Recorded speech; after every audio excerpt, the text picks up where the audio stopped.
Oh boy. Now listen, these things do not technically qualify as skyboxes. This video series is called Skybox Appreciation. I think we all know fundamentally that what it really is appreciation of distant sky-like images or objects. So whether it technically qualifies in sort of a programming sense as a skybox or not, I don't give a I don't give a shit. I don't give an because today we are gonna really be appreciating some skyboxes from Sonic the Hedgehog 2.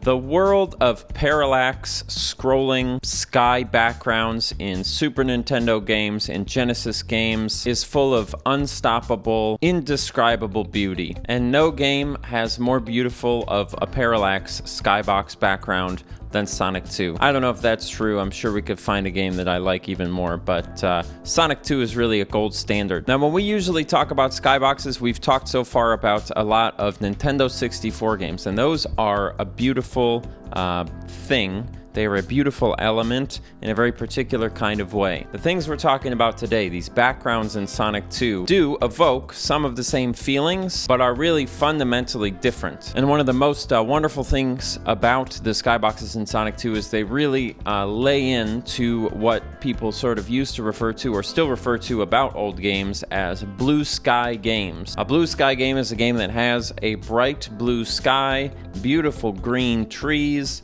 vibrant colors. It's summertime, it's daytime, it's full of fun. So we're starting by taking a look at the Green Hill Zone skybox. We may not go entirely chronologically. Some of these I don't have as much to say as others, but I want to start off with the Green Hill Zone. Something about distant pixel art, shimmering water takes me back to my childhood, but also takes me out of this world and onto another planet called the Sonic 2, probably. And like a lot of these backgrounds in these games, it is the parallax effect that you see when you move around that really brings out some of the beauty. However, if we can pause it for a moment and actually look at the fact that Green Hill Zone, it appears to be a giant infinite field of like tulips or something that extends into the distance, into some rolling hills, and off into the ocean. Undoubtedly, I could stare out into that ocean until the day I die. And if it should be the last thing I see, by God, I wouldn't be sad. Now, there is one interesting thing when you get to the end of the of these levels. The background is uniform. I don't know if it's looping, but it's just sort of the same the whole way until you get up to the end, when you see this little Wizard of Oz looking island out in the distance. What it looks like that island is, and I'm sure many people would have pointed this out, is the level later in the game, the mountain level. But I think it's curious that it's not, I think someone in the comments once said, oh, you should do Sonic 2 because there are clues sort of in the background about what other levels are in the background or like what the next level is going to be. And I don't think I actually saw a ton of that while going through these, but I did notice this one in particular. And I love stuff like that. I love fake representations of something. I don't know how I can explain this. They do it in Super Ghouls and Ghosts with the map. I'll do another video on that some other time.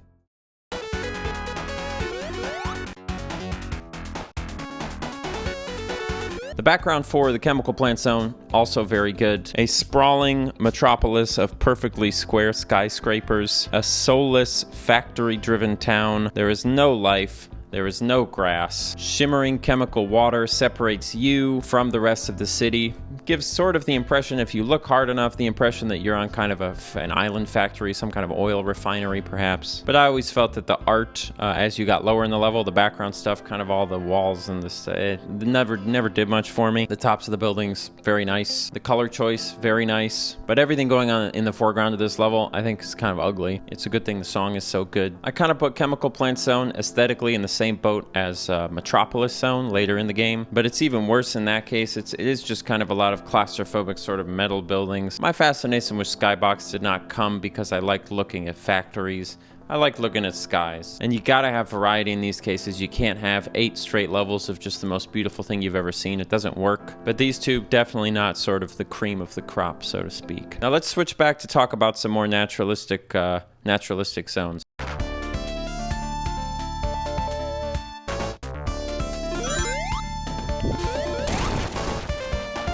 I really like looking at the Aquatic Ruin Zone. 2 reasons. Number 1, it is a beautiful vista. The denseness of the artificial sort of denseness of that forest, I do find kind of enveloping, encompassing, and wonderful. I feel a sense of distance. I see myself in the space. That's what I love about a Skybox, yada, yada, yada. Okay, shut up. But this level also brings out something that I think these 2D Sonic games have done better than any other platformer. You know, I'm not going to sit here and say I like Sonic better than Mario overall, or I think Sonic's an amazing platformer.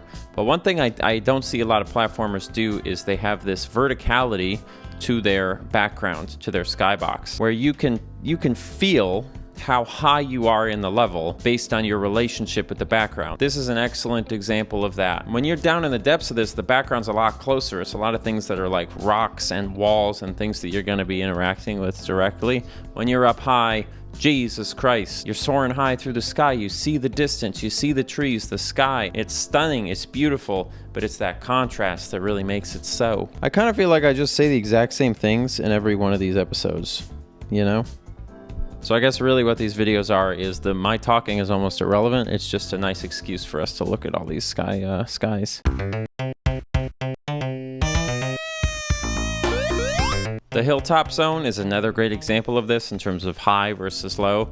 Interestingly, we talked about how you can see that in the first level in the background, but apparently in between then and when you actually are on the level, sort of a layer of, you know, stratus clouds have moved in because now we're operating above the surface. But again, it illustrates this thing that Sonic is so good, which is creating a real sense of height and depth in its backgrounds. And that really is something that 2D Mario has never, not that it's a fight, you know, I'm not trying to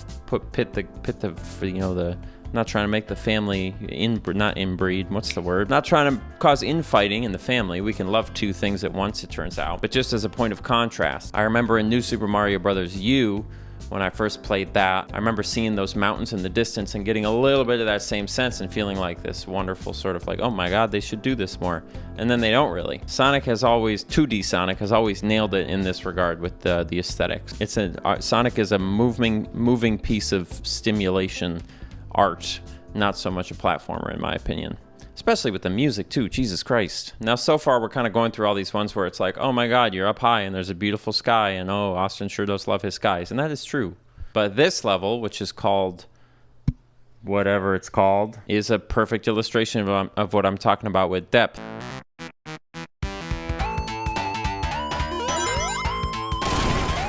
The way that the parallax works in this game is just beautiful. You can see this crazy artificial tunnel or this crazy artificial, I don't even know what you want to call it. It doesn't look like a real place. None of these things, I don't think, make you really feel like, oh, I'm actually on an island. It just feels like there's something really beautiful to look at that gives you some sense of space. Now, if we are looking for a fun little detail to take into with this level in particular, you never really notice it when you're playing because the game is so fast, but if you zoom in way on the background, I'm a big fan of these, I don't know if they're stalactites or whatever the heck they are, this kind of like back wall of the cavern. It adds kind of a weird artificialness to all of these indicators of naturalism. So it's like you have all these, the building blocks are all like trees and leaves and stuff, but then you have this just like wall of rocks. Great feeling, man. It's just a great effing feeling.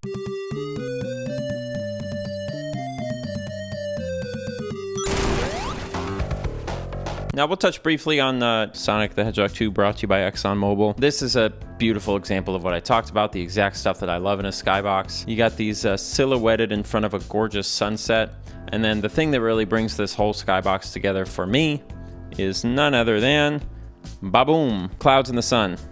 That shimmering sun, oh my god, it feels so nostalgic to me. And I love how vertical this level is, but that the top of the level, sort of all the busyness, does not go very high. So when you're up high, all you're seeing is like the tips of these spires, the shimmering of the sun, and those little clouds off in the distance. The art design in this game is just wonderfully diverse and evocative, I think. Now, funnily, when you look at this ExxonMobil plant, you do see like billions of gallons of toxic purple waste pouring into an ocean of toxic purple waste. I don't know if that's meant to be oil, but if it is, it implies that what this refinery is doing is simply pulling up oil from the bottom of the ocean and then dumping it into the ocean. I don't know, now I'm just trying to make sense of the senseless at this point.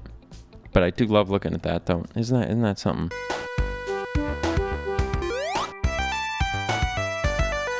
Now, before we get to the last one, a couple of quick hits for you, obviously. You got Sky Chase, you know, a bunch of clouds, sure, can't deny it. Wing Fortress, to me, also kind of falls under that same category of just, it's a bunch of metal-y stuff that those types of levels never really did anything for me atmospherically. And then, of course, you have the Death Egg Zone, which is almost not cool until you get to the second phase of the battle, because in the second phase you start soaring over what I assume is like low Earth orbit, and they have this just stunning, like, I guess Earth ocean texture or something that's going on back there that I love, but it does just repeat the whole time. All of that being said, I have saved one Skybox for last. If you've played Sonic 2, it's extremely obvious which one I'm saving for last. It's also one that people talk about the atmosphere of, you know. If you ask anyone about Sonic 2, they'll be like, oh my god, can you remember that one level? It's the Casino Night Zone.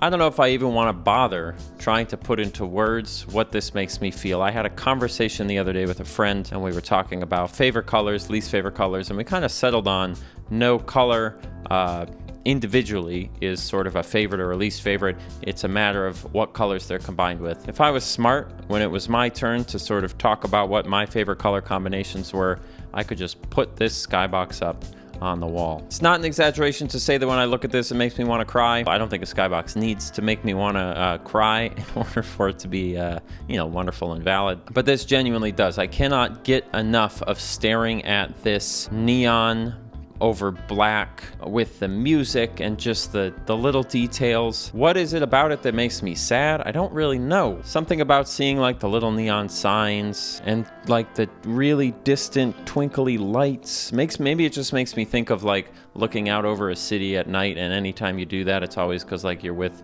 someone that you care about, or you're alone and you're thinking about life, and that's always like a sad thing. I don't know exactly what it is, but whoever's responsible for putting this situation together in Sonic 2, mwah, I thank you, the world thanks you. Your Casino Zone Skybox is unbelievable. I can't even look at it. I'm watching the video that I took of it without even the music playing or anything, and it's making me emotional because I'm a real fucking dork. I get it. I'd rather look at this than a real flower. That's true.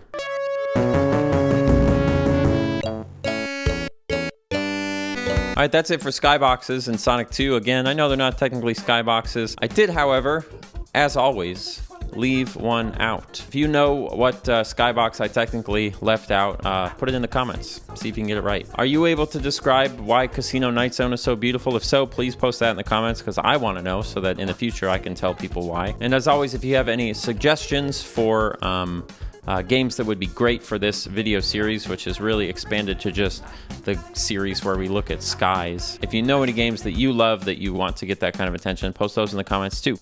If you enjoyed this video, please post in the comments that you enjoyed this video, because if you post that in the comments, that tells me what I should make when I'm trying to come up with what videos to make.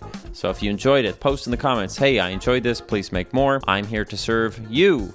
If you want to be here to serve me, you can go to patreon.com/any_Austin. You can pledge $3 a month and you'll have access not only to the support of somebody that makes videos that you ostensibly enjoy, but also a Discord and a regular Patreon check-in video series where I answer your listener questions and we interact. That video series is exclusive to patrons. You cannot watch it if you're not a patron. Thank you so much for watching. Leave it a like, leave it a notification if you want to make sure you can get the next episode of Skybox Appreciation in your inbox. And the only other thing that I have left to say, as usual, is enjoy the song today.